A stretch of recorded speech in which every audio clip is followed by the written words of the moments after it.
రాజ్యాంగ స్ఫూర్తిని కాపాడుకోవడానికి ఇండియా కూటమిని గెలిపించండి.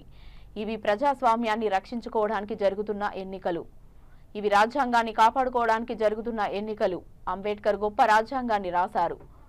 ఎస్సీ, ఎస్టీ, బీసీ మైనారిటీలకు అంబేద్కర్ రిజర్వేషన్లు ఇవ్వడం వల్ల ఎదిగారు. రాజ్యాంగం మార్చాలని బీజేపీ కుట్ర చేస్తోంది. రిజర్వేషన్ల రహిత దేశంగా మార్చాలని బీజేపీ ప్రయత్నం చేస్తోంది.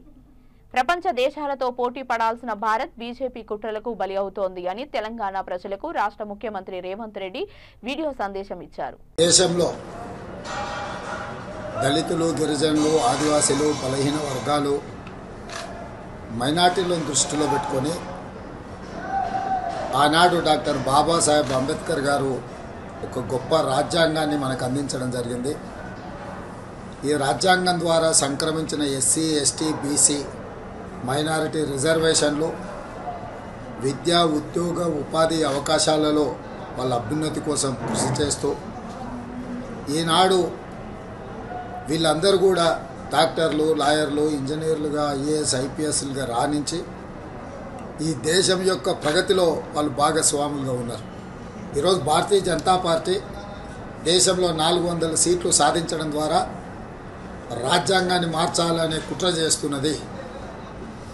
ఒకవేళ అధికారంలోకి వస్తే ఎస్సీ, ఎస్టీ, బీసీ మైనారిటీల రిజర్వేషన్లు రద్దు చేసి రిజర్వేషన్ల రహిత సమాజంగా ఈ దేశాన్ని మార్చాలనే ప్రయత్నం చేస్తుంది. అందుకే 4 కోట్ల తెలంగాణ ప్రజలకు నేను విజ్ఞప్తి చేస్తున్నా.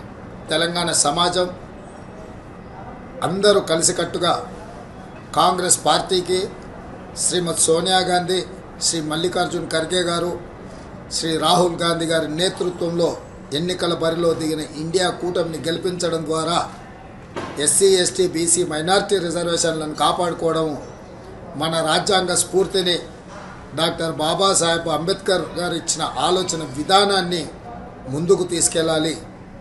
కాబట్టి మిత్రులారా, మీరందరూ కూడా కాంగ్రెస్ పార్టీకి అండగా నిలబడి 13 తారీఖు నాడు జరగబోయే ఎన్నికలలో కాంగ్రెస్ అభ్యర్థులను గెలిపించాల్సిందిగా మీ అందరికీ నేను విజ్ఞప్తి చేస్తున్నా.